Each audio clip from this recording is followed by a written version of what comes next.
Welcome to the Tech Imaginarium. Join us as we explore how science fiction made the modern world.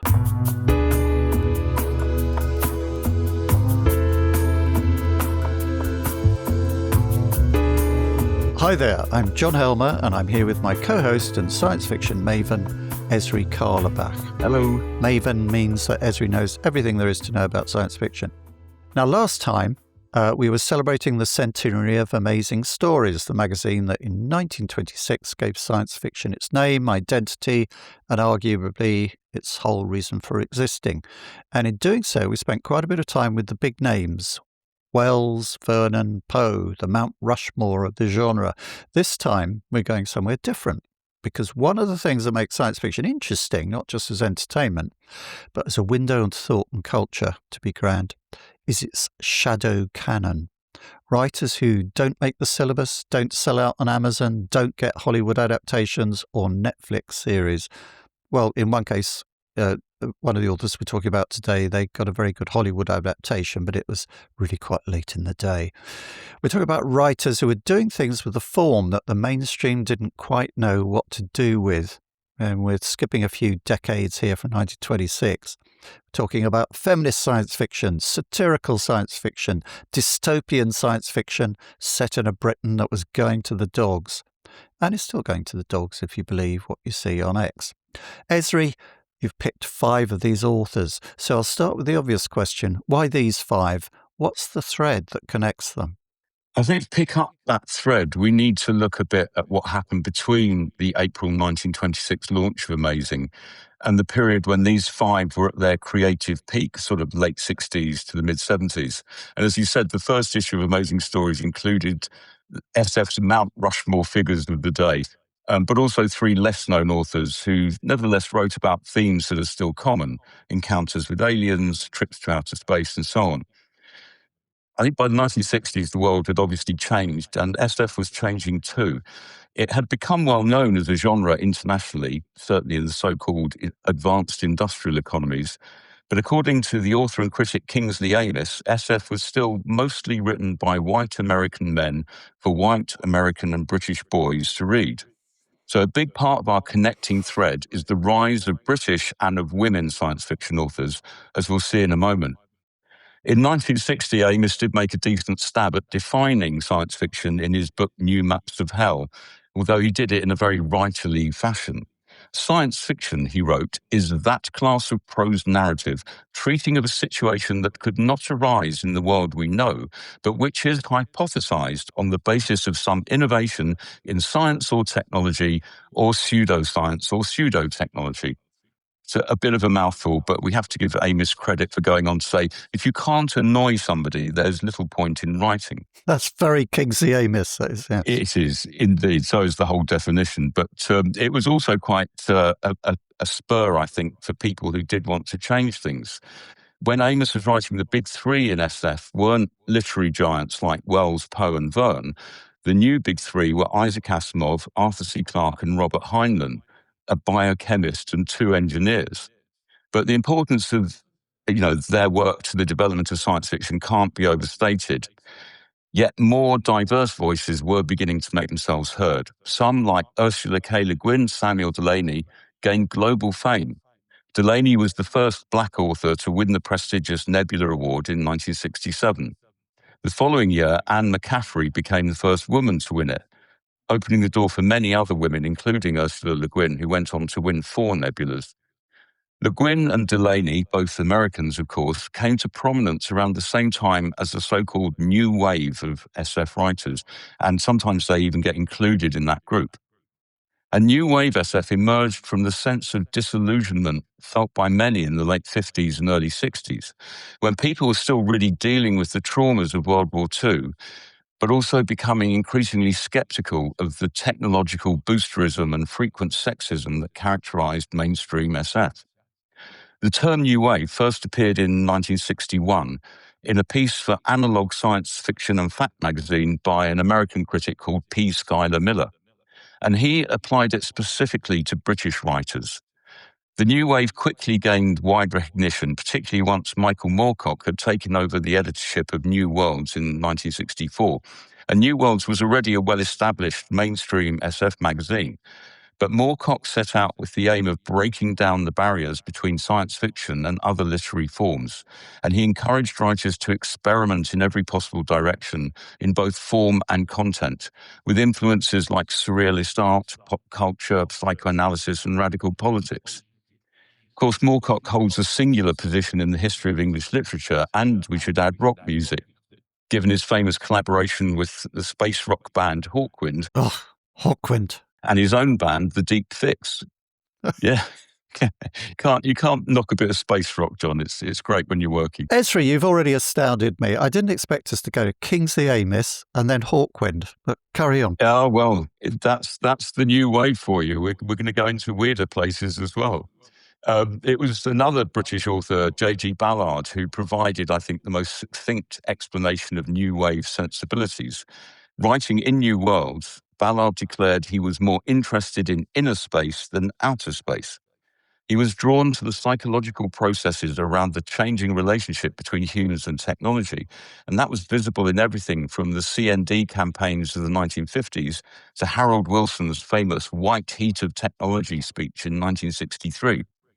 Technology was supposed to improve the lot of humanity, but all too often seemed to be doing the opposite. Inspired by this paradox, Ballard articulated the disconnect between technological needs and human needs. His stories often quite brutally reveal how, instead of serving our needs, technology transforms them, often in unexpected and deeply pathological ways. And if you've read the novels Crash or High Rise or seen the movie adaptations of them, you'll know exactly what I'm talking about. In the same New Worlds article, Ballard said, "The first true SF story, and one I intend to write myself if no one else will, is about a man with amnesia lying on a beach and looking at a rusty bicycle wheel, trying to work out the absolute essence of the relationship between them." That would make a great movie, I think. But, we could devote a whole series just to Ballard, never mind an episode, because his contributions extend far beyond New Wave SF. But we're going to focus instead on this group of writers people may not be familiar with.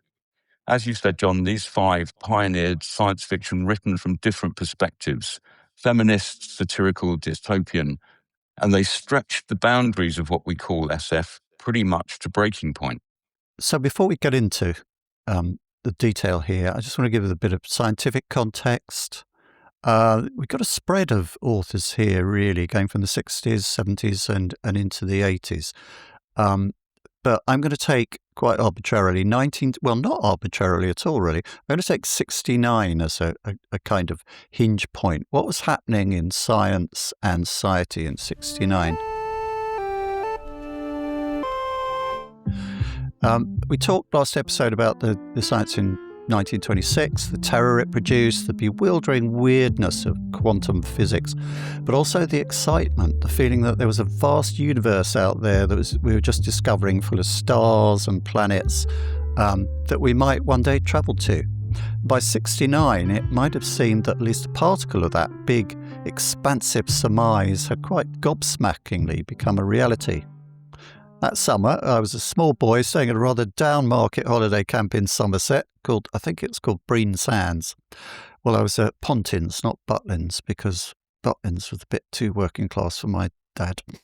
So that summer, while I was a small boy, I watched an American called Neil Armstrong walking on the moon. On the effing moon. Robert Goddard's dream, the one that had started, remember, with him as a boy up a cherry tree staring at the sky, had come true. The rockets that he had built the first prototypes of actually worked. They'd left Earth's gravity, which some people at the time Goddard was active said couldn't be done. And we'd now reached another planet. We were on the cusp of a new era, it seemed. Everybody was saying that, the space age. And yet the rest of the news was not so great.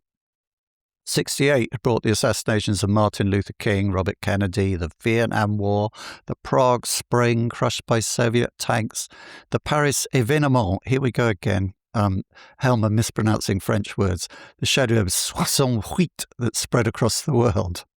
I knew I said I wasn't going to do it, but I just can't help myself. 1969 also gave us Altamont, where the hippie dreams of Woodstock turned sour. The world was simultaneously pulling off the most extraordinary scientific achievement in human history and tearing itself a new one, politically and sociologically. Meanwhile, the first wave of environmental science was breaking over public consciousness. Rachel Carlson's Silent Spring had come out in 1962. At this time, the environmental fears were more about visible things like pollution, pesticides in the food chain, smog, rivers catching fire, that sort of thing. It was the beginning of a movement that, of course, would eventually grow into something much larger as further scientific discoveries revealed a truly existential risk for humanity in climate change. A good time to think about leaving the planet behind, perhaps. As some are, yeah. And people talk even more about that now. So, this stuff is really contemporary. It was not, in other words, a moment that lent itself to techno-optimism. And that's interesting because you mentioned the big three. Asimov, in my book at least, we might have to drill into this a bit more. In my book, he's a techno-optimist. And it's interesting, the contrast between Asimov and Sladek, which we'll get to. But all of this raises the question, Ezri, what happens to science fiction when the future starts to look more frightening rather than exciting? It's a kind of chicken and egg question. Does SF respond when the future turns frightening, or did the future turn frightening in response to what science fiction writers are doing? It's a debate worth having. I think that the central point for our discussion today is the realization, maybe belatedly, that science fiction could not and cannot avoid politics. Not by imagining past it, like Star Trek did, to a future where racism is a distant memory and technology has made capitalism completely frictionless, and not by being cleverly ambiguous, like Robert Heinlein in many of his novels. Take Starship Troopers, for instance. Is this a critique of militarist imperialism or an endorsement of fascism? It can be read either way. So that's more or less what happened towards the end of the 60s. Politics reared up its ugly head again, and almost nowhere was safe from it because of the pace of globalization. Or to be precise, safe from the two kinds of politics and the dynamic between them. That's not a new dynamic, but in the late 60s, it felt increasingly out of kilter, and often in ways that were hard to pin down and define, let alone deal with.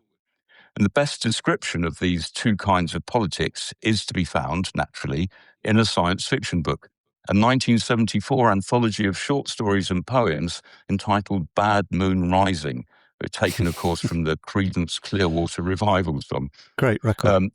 It's a great record, yes. And the book, it was dealing with that growing sense of fear of the future and the dystopian wave that was sweeping through social and political economic arenas. And the publication of the book was prompted by a simple observation. The future is or appeared to be getting worse. What are science fiction writers saying? So in his introduction, the book's editor, Thomas M. Dish, an American SF author who was very much aligned with the new wave, describes those two kinds of politics in a way that I think resonates today.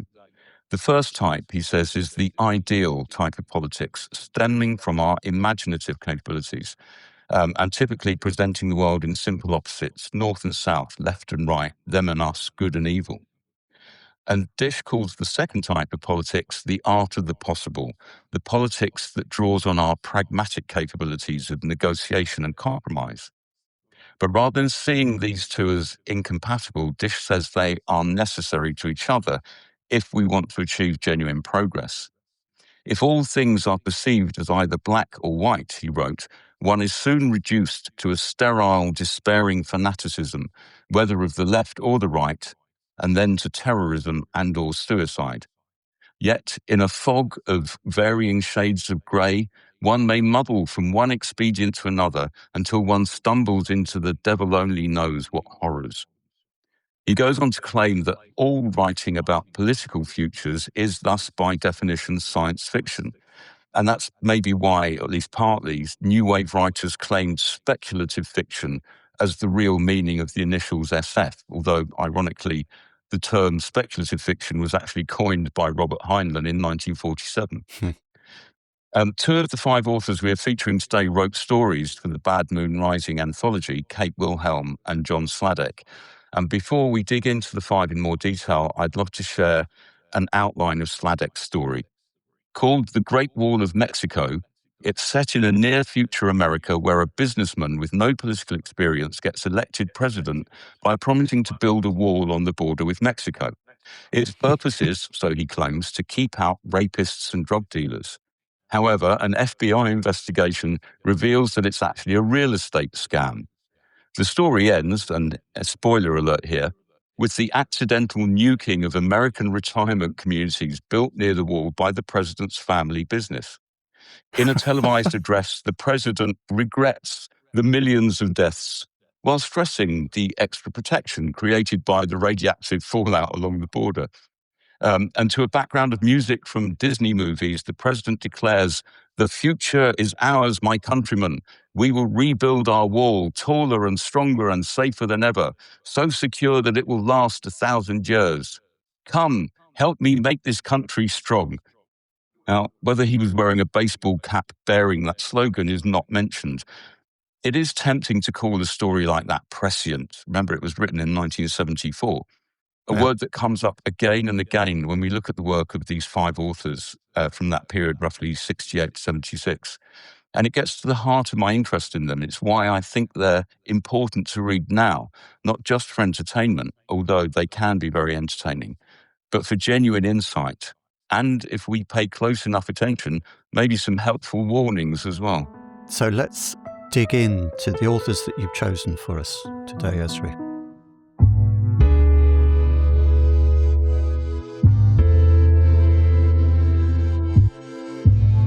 Starting with Kate Wilhelm, 1928 to 2018, died fairly recently.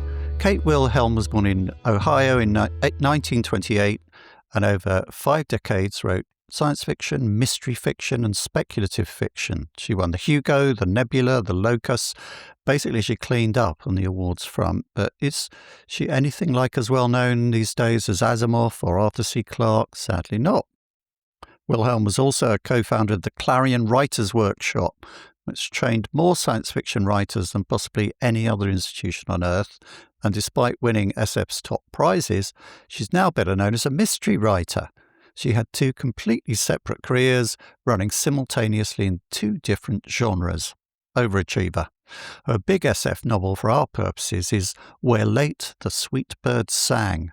Cloning, post-apocalypse, the question of what individuality means. Ezri, I want to ask you, in a genre that was in 1976 still pretty male-dominated and, as you said, pretty sexist, what was it like for a woman to be writing this kind of book and winning prizes with it? Well, I should preface these comments by acknowledging that I can only know the experience of women writers vicariously, of course, by reading their work and reading about their lives. And also, we shouldn't overlook the fact that the first great SF novel, and arguably the greatest of them all, was written by a woman, Mary Shelley, who wrote Frankenstein back in 1818. And as you may remember, when we discussed Amazing Stories last time, women writers have been active in SF throughout its history. But what changed in the 60s, I think, was their growing willingness to write intentionally from a female perspective, albeit to varying degrees, within the context of the SF genre.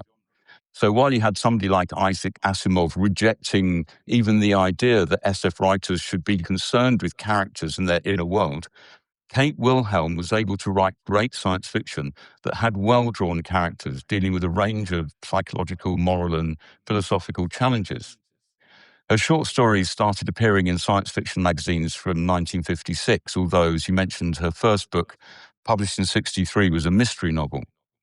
In 1968, she won a Nebula Award for her short story, The Planners, which features a behavioral scientist who injects himself with an intelligence-boosting substance developed for use on chimpanzees, with, of course, unintended consequences.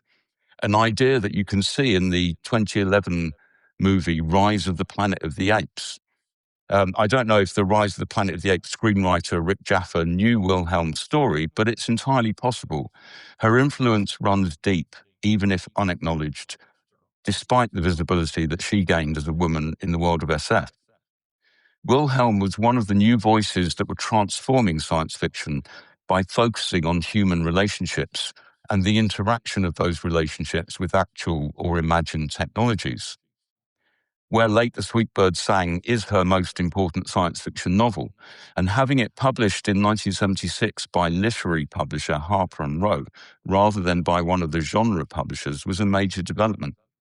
It helped the book to get noticed by mainstream reviewers, leading to critical acclaim and positive media coverage. But Kate Wilhelm made no compromises in terms of the science fictional nature of the story. Set in a future long after a nuclear and environmental apocalypse, human fertility is rapidly disappearing, and one community turns to cloning to ensure its continued survival. And while the clones replicate the bodies of community members, they lack their essential humanity, and relations between clones and humans begin to sour.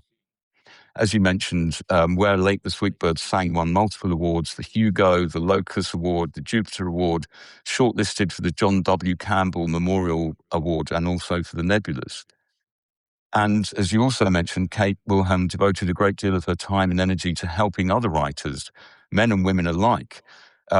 She co-founded the Clarion Science Fiction and Fantasy Workshop with her second husband, the SF writer and anthologist Damon Knight. And he also co-founded the Milford series of writers' workshops, which were held at the Knight Wilhelm home in Milford, Pennsylvania. The 1966 Milford cohort included a young writer named Joanna Russ. Aha.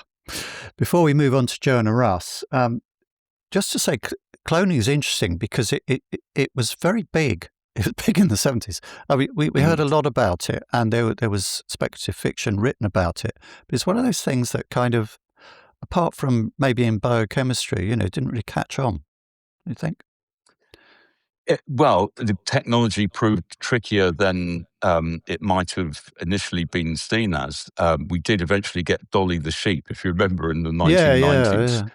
Yeah. And in theory, it is possible to extrapolate from that technology to the cloning of a human, but there obviously are enormous ethical issues, but I think probably still technical barriers that haven't been overcome to the cloning of humans, unless it's already been done and we just haven't been told, which is another science fictional type of idea.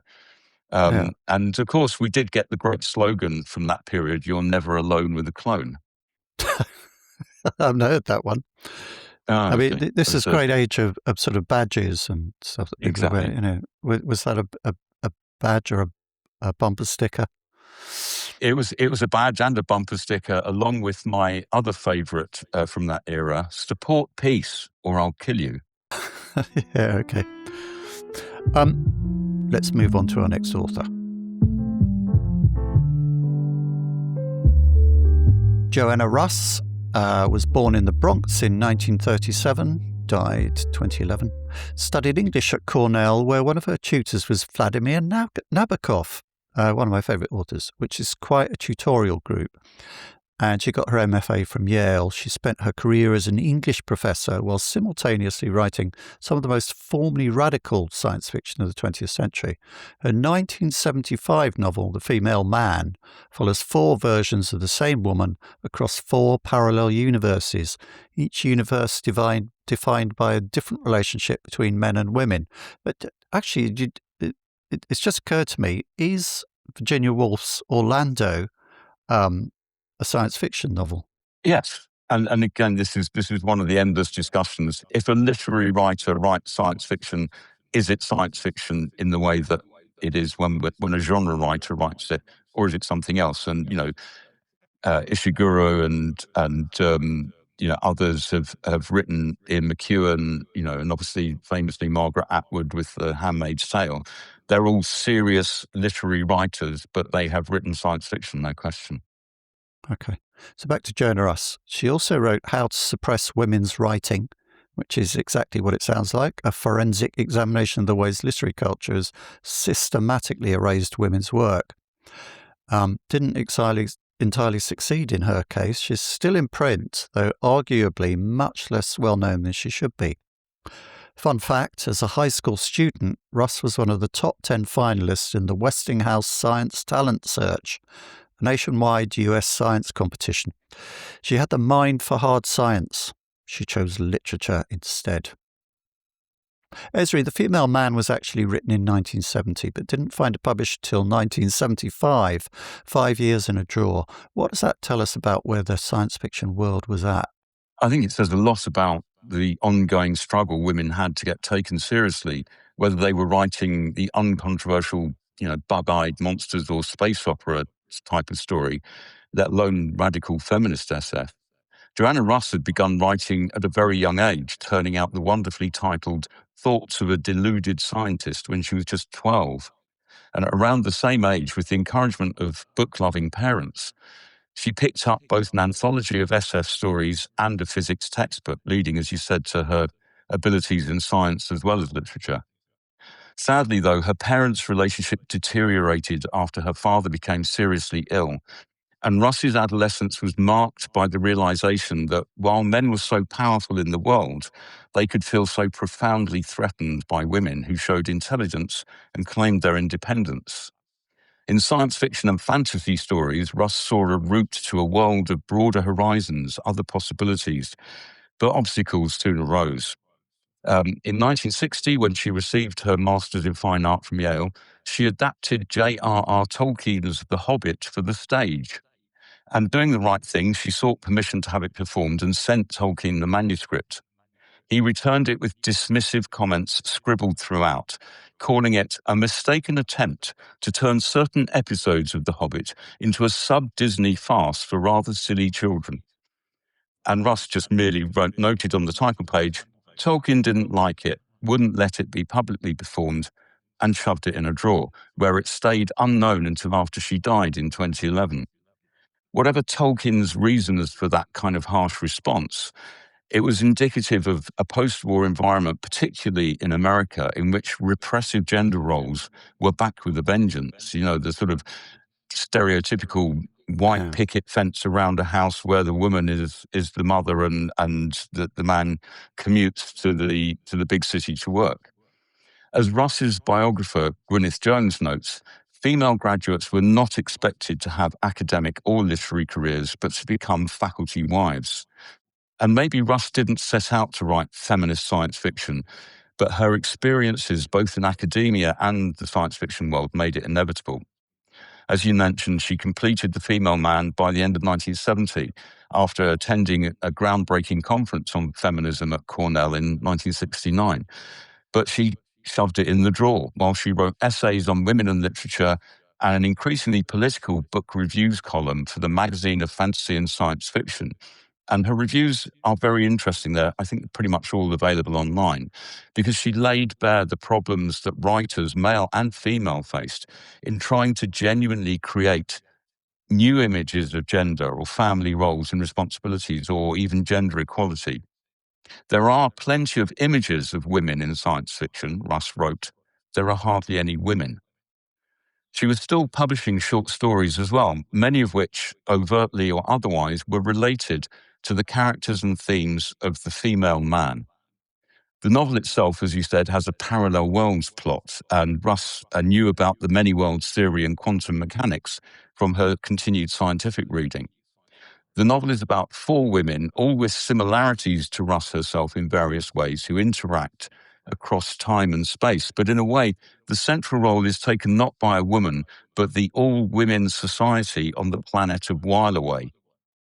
Russ provides detailed descriptions of life on While Away, and if it's not exactly a manifesto for a feminist utopia, it certainly presents a coherent alternative social structure. The Female Man is a complex and demanding novel, totally unlike anything that science fiction had produced to that point. To quote Gwyneth Jones again, there is only one character the writer deconstructed.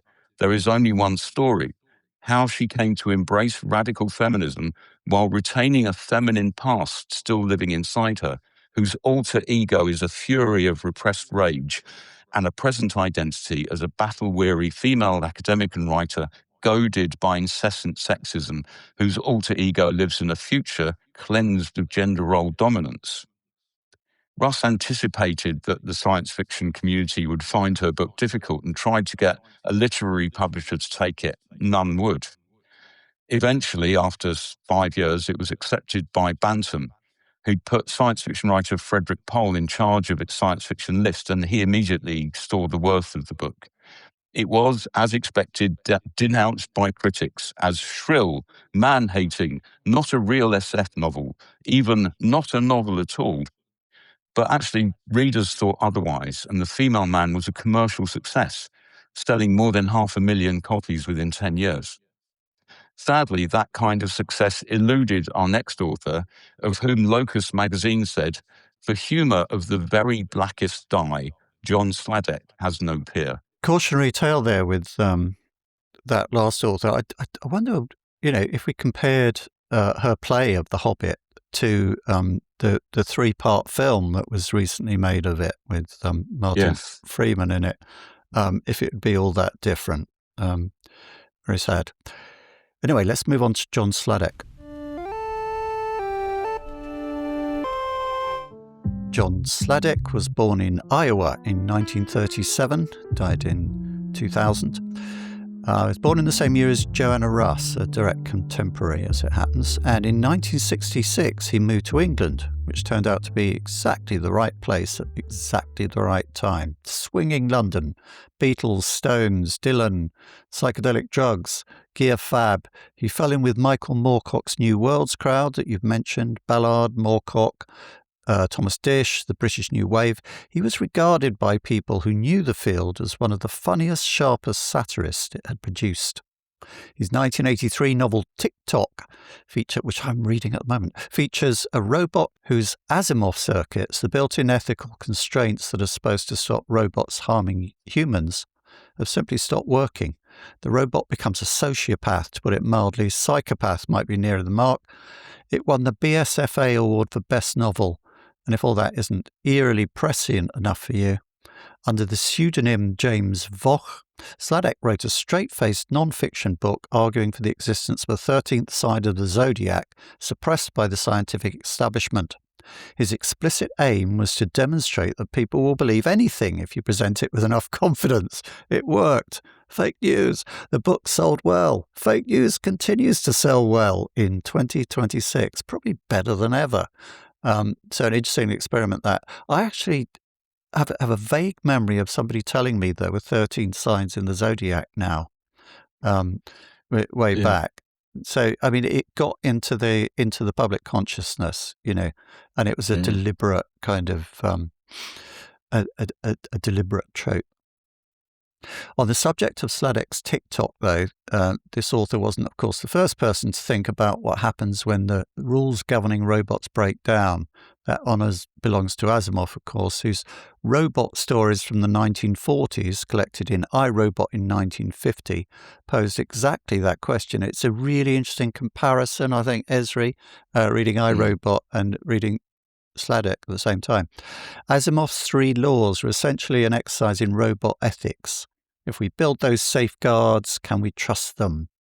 Very timely that now. His stories brilliantly showed how the laws could produce unexpected, sometimes alarming results, even when they were working correctly. What Sladek did in Tik-Tok was take that a step further and ask the darker question: what if the safeguards simply fail? What if the Asimov circuits go on the blink? We'll be getting into Asimov and the robot laws in our very next episode, so we'll save the deep dive till then. But Ezri, how does Sladek's version of the question differ from Asimov's? And what does that show about how SF had changed? Well, Sladek was a master of absurdity. He reminds me more of Spike Milligan than Isaac Asimov. He satirized people, systems, and ideas, and without fear or favour, he lampooned his own work with as much vigour as he did the work of other science fiction writers, and especially writers of pseudoscience. He actually makes me think of Thomas Pynchon.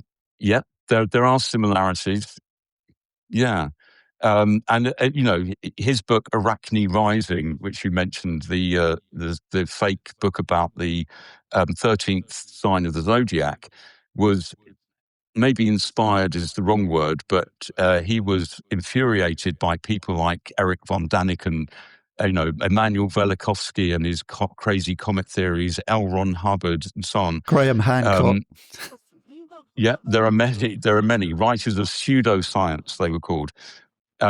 In 1972, Sladek wrote an essay specifically on the relationship between science fiction and pseudoscience, because Jonathan Miller, the famous polymath theatre director and writer and everything else, had said on national TV that science fiction is pseudoscience plus bad writing.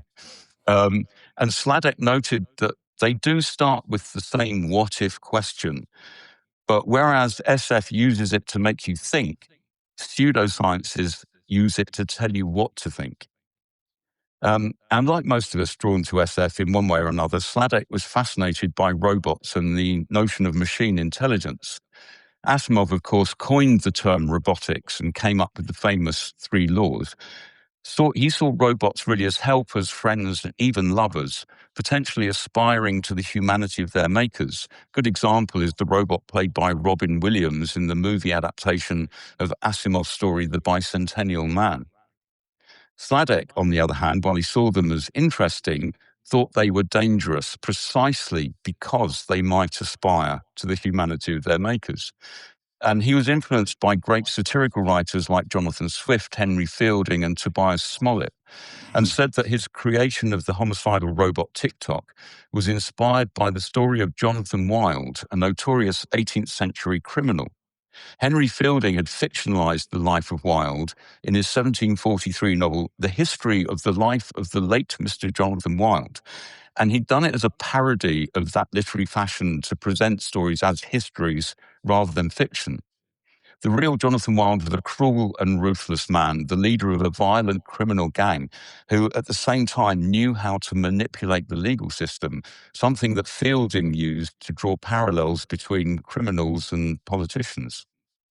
In Sladek's novel Tik-Tok, the eponymous robot's Asimov circuits, as we've heard, designed according to Asimov's 3 laws to ensure its behavior is safe, are initially described as being fine. But after he murders a little girl and disposes of the evidence, he reflects on what happened. A freak fault in the Asimov circuits, he wonders? Or maybe I just outgrew those crude restraints. Tik-Tok's trajectory takes him from robot junkyard to the brink of the White House. Despite the copious amounts of blood on his hands, his predicament gives rise to a popular Rights for Robots campaign that makes him actually a desirable running mate for an unscrupulous presidential candidate. Incidentally, we already heard that Sladek wrote a short story strangely prescient of a certain present, if we like, American president. And in 1970, his novel, The Muller-Fokker Effect, is set in a dystopian near-future America where a hack actor named Ronald Reagan becomes president. So he kind of was seeing something in the water, definitely. Sladek cites Jerome K. Jerome's 1893 story, The Dancing Partner, as a precursor to Tik-Tok and many other modern robots. And this is what he says about it. It's very funny and very horrifying, he wrote, and I think it has all the elements you will find in the personality of Hal, the Arthur C. Clarke computer.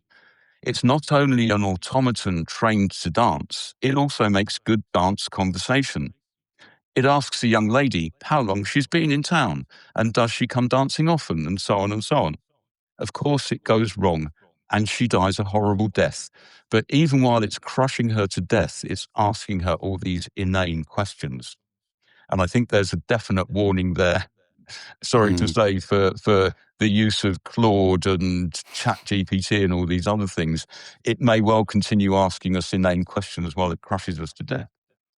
Actually, I think Sladek isn't really asking, what if the safeguards fail? But what will we do when the safeguards fail? And in the 1970s, it was clear that safeguards were failing all round. And that's a core factor in the work of our next author, John Brunner. Yeah, okay. I've been really interested by reading Sladek, and it is interesting the ethical things that he ethical questions that he raises, and it's something we hear coming up again and again. If you can create a synthetic personality, if it has consciousness, if it achieves consciousness, then what kind of moral precepts do you use in legislating for that consciousness? What are its permissions and limits? And how can we deal with that? And actually, science fiction again and again, from Frankenstein onwards, comes back to this question, because it's sort of unanswerable. If the person you make is defined as a person, do they have to operate by the same moral rules? And one of the things that interested me in the early part of Tik-Tok is there is a big theme of slavery. At times it reminded me of the Underground Railroad. The book came out a couple of years ago in talking about the horrors of slavery. His first owners, Tik-Tok's first owners, that is, live in an antebellum mansion on a plantation. I mean, you couldn't be more on the nose than that. He's talking about robots as slaves. And it comes back to a lot of those questions about slavery, because we know part of the rhetoric of early slavery was that black people weren't actually humans. They weren't actually persons. Or, maybe they were a third of a person or 2/3 of a person, but they didn't have the full kind of personhood as it was. Therefore, it was okay to treat them badly. And Sladek kind of, if you like, pokes again at that wound, which is deep within the American psyche, I think, in dealing with those sort of questions.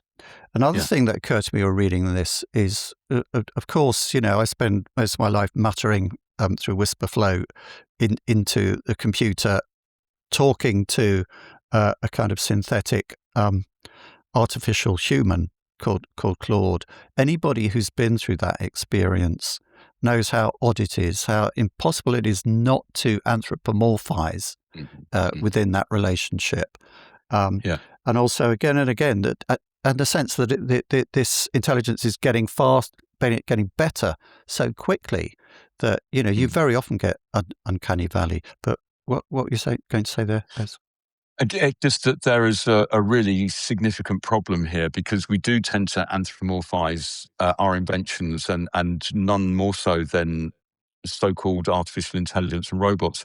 The AI expert Eliezer Yudkowsky points out that if machines of whatever type do ever achieve genuine intelligence, it will be entirely alien. It will not be human intelligence. And the tragedy is that whereas we struggle to see, to anthropomorphize, if you like, our fellow humans, we do it so easily with machines that will, if they achieve intelligence, actually be as alien as any monster from a distant star. And that, I think, is one of the most telling insights that science fiction writers have had about the human condition. Yeah, interesting. I really do think that Sladek is an interesting and a good writer, and thank you for turning me on to him. We have to move on, unfortunately, to other interesting writers, and the next one is John Brunner.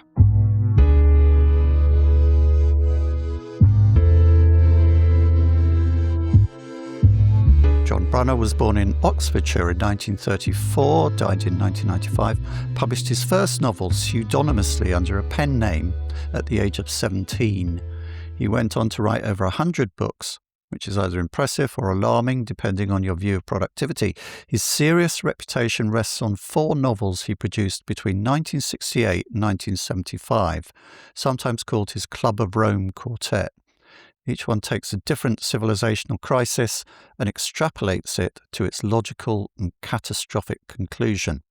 Overpopulation, racial violence, environmental collapse, the destabilizing effects of networked information technology. That last one, the shockwave rider, coined the term worm for a self-replicating piece of malicious computer code. The fun fact, and it's less a fun fact than a slightly chilling one, Stand on Zanzibar is set in the year 2010. People who read it around that time said the future Brunner described felt uncomfortably familiar. Ezri, Brunner is praised constantly for his prescience, for having predicted things that then actually happened, similarly to Sladek. But I'm curious whether prescience is really the right word for what he was doing, or whether it's something more like rigorous social analysis, plus a willingness to follow the logic wherever it goes. And I think this is interesting. Conversations we've had sort of off the tape. We talk about how science fiction writers take a voltage which is within their societies and put it through an amplifier and kind of amp it up and follow the conclusions. And it's not surprising, perhaps, that those things later happen. Yeah, I think rather than rigorous social analysis, I think Brunner had an eye for patterns, cultural, technological, and social, a kind of gut feeling that led him to spot trends that others missed. The Club of Rome reference is interesting. The Club of Rome is a technocratic network of academics, industrialists, policymakers, and various other wingnuts who shared an interest in the future of humanity and used computer modeling to determine the impact of specific variables on complex systems, obviously a very science fiction setup. Yeah. In 1972, the Club of Rome published a report called The Limits to Growth, which became a global benchmark in efforts to anticipate the effects of accelerating human development on the limited resources of the planet. And that's precisely what Brunner was interested in. As early as 1962, he was backing the idea of science fiction being a concept-based speculative form, drawing on trends already visible and extrapolating from them either into the future or into non-terrestrial contexts. When asked why he took that view, Brunner quoted L.P. Hartley's famous line, "The past is a foreign country. They do things differently there." Only he switched it to make it the future as a foreign country and said, "Given that we are all making that journey willy-nilly towards the future, I'd rather go as a tourist with a travel guide than be deported as a refugee." And although readers today, as you said, see his most famous novel, Stand on Zanzibar, maybe as a kind of future tourist guide, initially it was problematic for publishers, critics, and readers. The title plays on the once popular idea that the entire population of the world could stand shoulder to shoulder on the Isle of Wight. Why they would want to do that is anybody's guess. But based on population projections in the 1960s, Brunner calculated that by 2010, when the novel is set, the 640 square mile island of Zanzibar would be needed. Stand on Zanzibar actually made Brunner the first British writer to win a Hugo Award for Best Novel, an achievement probably made all the more extraordinary by the novel's dizzying montage of genuine newspaper headlines, scientific journal extracts, quotes from the great Marshall McLuhan and other theorists, and observations from Brunner's own exploration of great American cities such as Los Angeles, Chicago, and New York. In a fragmented and challenging narrative style, Brunner highlights the power of his notion of nearer space, which he held to be distinct from both old-school outer space and new wave inner space. And although he was, like any sensible science fiction writer, wary of making predictions about anything, he believed in the utility of science fiction as well as its entertainment value. He was interviewed for the BBC TV series Time Out of Mind in 1979, where he said, "Science fiction is performing an extraordinarily useful function in the sense that it offers a picture of futures which may be more or less desirable and allows us, on a hypothetical basis at least, to choose between them." The problem, of course, is that all too often we just don't choose. We surrender our agency, our ability to create the future through laziness or fear or indifference. And that's assuming we even have the material resources to permit the luxury of choosing in the first place. Brunner saw all strands of science fiction as useful in this project and attempted the tricky balancing act of keeping one foot in the British New Wave camp while working hard to build a US audience, which meant keeping at least some of the old guard happy as well. He tried to create a dynamic hybrid of the American instinct for commercial fiction and scientific optimism on the one hand, and the literary taste and social pessimism of British audiences on the other. I think it's fair to say that he didn't always succeed, but at its best, his fiction revealed both his mastery of the main concerns of pulp SF, aliens, interstellar empires, time travel and so on, and the brilliance of his nearer space concept. In the Time Out of Mind program, he goes on to say, if you're actually trying to extrapolate contemporary trends, then you have to impose on yourself a very firm discipline. You have to make all your projections abide by the trends and tendencies you can see in the contemporary world. And this, to me, has turned out to be much more rewarding than the wild and woolly fantasies of my early years. I think you can see easily Brunner's influence today in TV shows like Black Mirror. And you could say his prescience, if you like, extended to science fiction's form as well as its content. And one of his closest allies and friends in the SF world was, in fact, our next and final author, Christopher Priest. So let's move along, conscious of time, moving along. And this next author makes me conscious of time. Christopher Priest was born 1943, died fairly recently in 2024. That's a long life. You live into your 80s and you're a science fiction writer. You get to live in the future for quite a long time. Christopher Priest was born in Cheshire in 1943, as I said, left school at 16, worked as an accountant briefly, and then spent the rest of his life writing. He died aged 80, as I said. His early novels, the ones we're interested in today, are set in futures that feel less like extrapolation and more like England's present tense, pushed further than is comfortable. Fugue for a Darkening Island from 1972 is about a Britain convulsed by civil war after a far-right government comes to power on an anti-immigration platform. I really hope he wasn't eerily... There's just too much prescience going on here, Ezri. It is worrying, definitely. Yeah. A Dream of Wessex from 1977 imagines a group of scientists whose minds are collectively wired into a shared simulation of a future Britain, virtual or reality they inhabit without knowing it's not real. Of course, I'm reminded of the Matrix. His most famous novel is The Prestige, which Christopher Nolan turned into a film, which I watched fairly recently. It's disappearing. It's probably disappeared already from Prime Video, which is what I watched it on, which is a terrible shame because it's really worth watching. Hugh Jackman, Christian Bale, Michael Caine, and Scarlett Johansson, the luminous Scarlett Johansson. Not a bad film, by the way. It's not the best film made by any of those stars who appear in it, but it is really worth seeing. It's really good. Priest revised and reissued Fugue for a Darkening Island in 2011.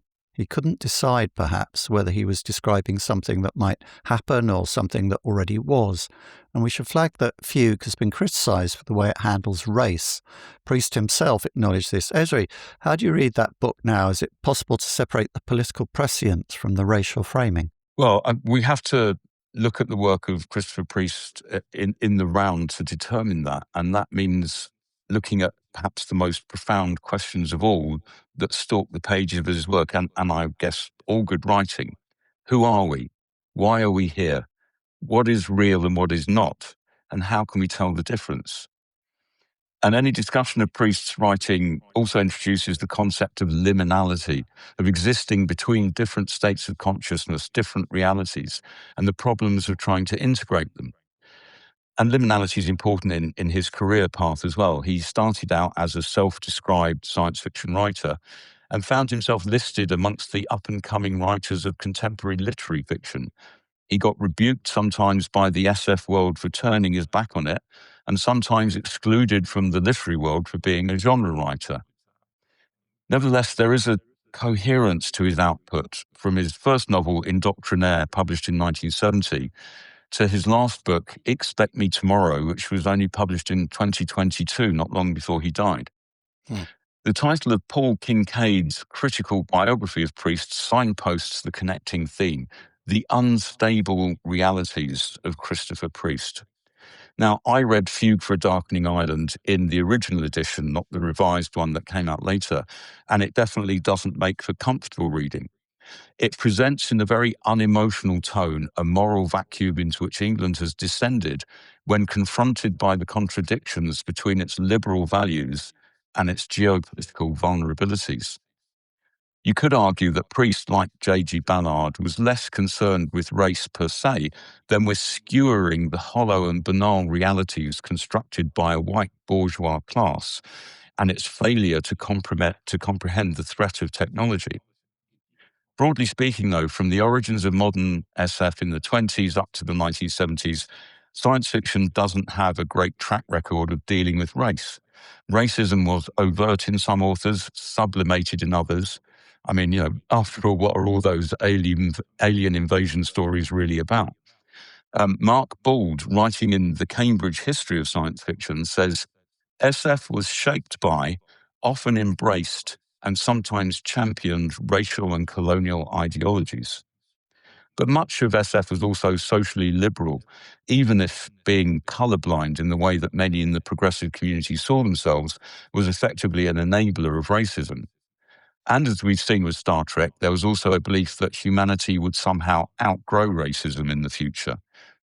Christopher Priest was definitely not a racist, but perhaps we can say, writing in 1972, he was not aware of the systemic racism that underpinned his assumptions about race. As the writer Martin Krukl puts it, Priest endorses no point of view in Fugue, but the book is shot through with the racist response of the ordinary British public to black immigrants. There's a political leader who incarnates that response and further legitimizes it. And Priest intends that we should see this for what it is and confront our own response to it.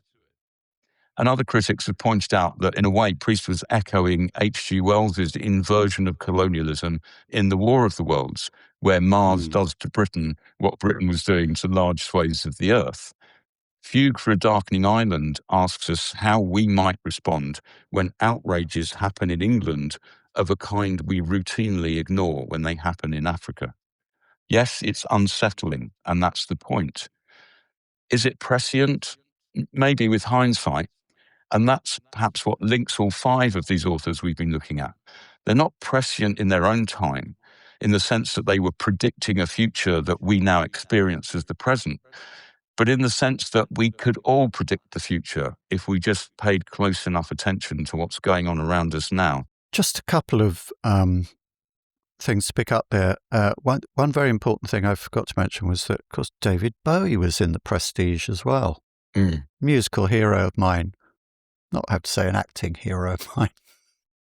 Such an interesting film, and it was quite a while before I could see what it was about this film that was science fiction, because it's got that kind of 19th century setting. It's about two competing magicians, and you wonder, when's the science going to come in for it?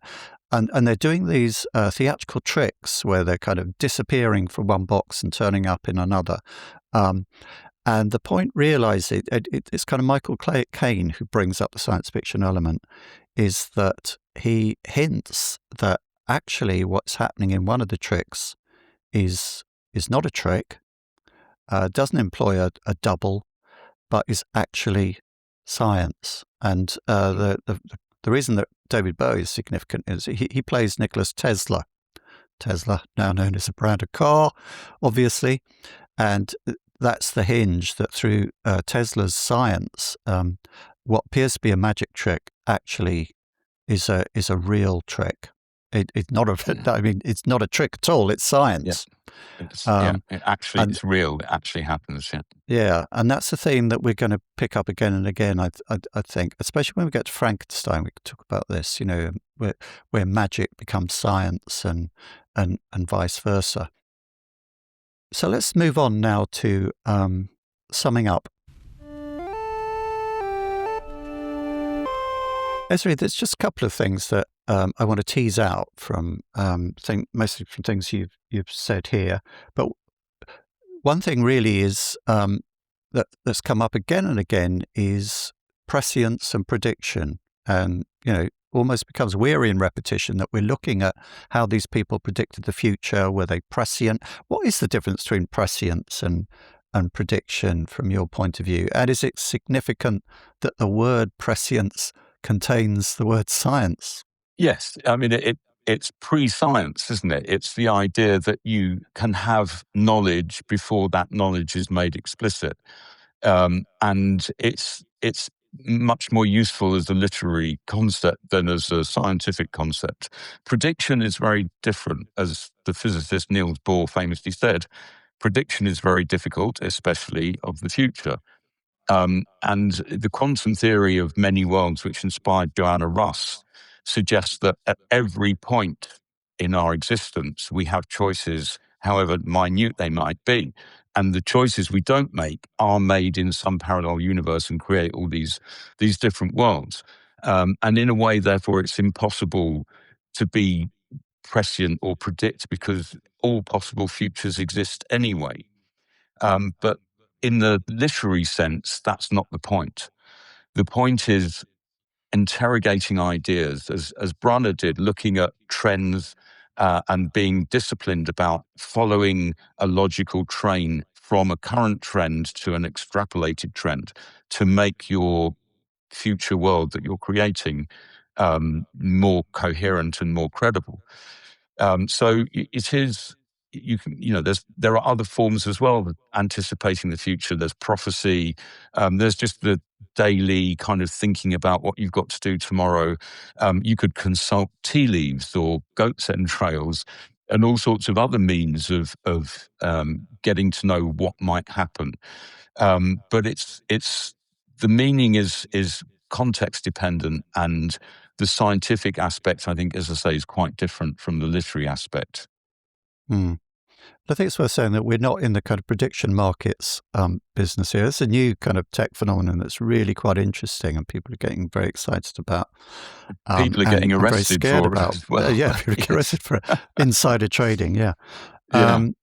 It's not really about predictions in so much as what's happening with or the speculative fiction is it's giving us kind of metaphors and resonant images and stories with which to think about possible futures that might come up.